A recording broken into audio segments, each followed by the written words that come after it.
Hello and welcome to the Darren Smith Photography tutorials. Here is a quick guide to photography and looking at several factors which affect your image. Part 1 of this guide looks at composition, colour and timing, and part 2 will look at light, scale and perspective. An image that reflects off water, glass or another reflecting material is always very appealing. That's why symmetry is important in our composition. You should always look to make sure that your image is well balanced either through the viewfinder or on the screen. Check that it is composed in such a way that lines of symmetry do not look strange unless you are deliberately aiming for that effect. The image of the lake opposite shows symmetry in both the vertical and horizontal planes.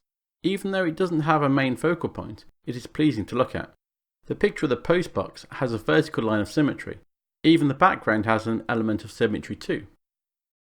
Poor composition in an image is obvious to anyone looking at it.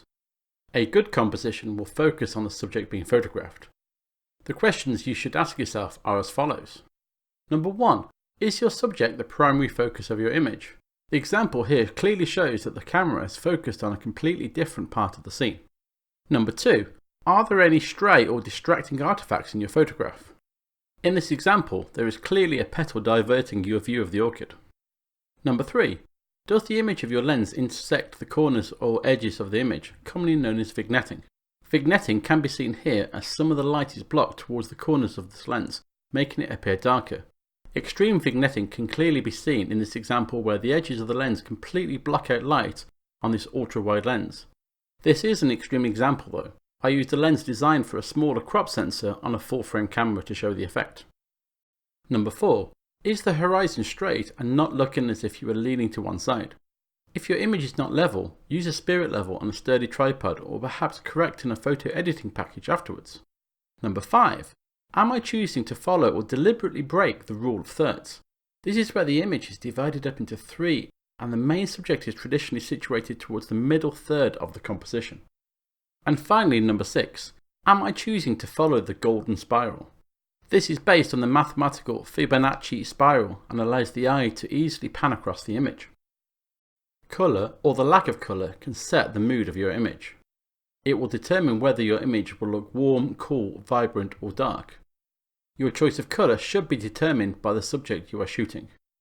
Reds, yellows and oranges will give your image a warm feel, whilst blues and greens will give your image a cooler sensation. Shades of the same colour add a sense of flow and familiarity. Red is the natural colour of danger. Yellow promotes intelligence and happiness, whilst green and blues encourage calmness. Contrasting colours will make your subject stand out, adding a sense of drama or passion to your image. Colours on the opposite side of the colour wheel contrast each other and will produce striking images if used together. Example is an image containing red and green of a lone flower in a field. The use of colour evokes an emotional response from the intended viewer of your pictures.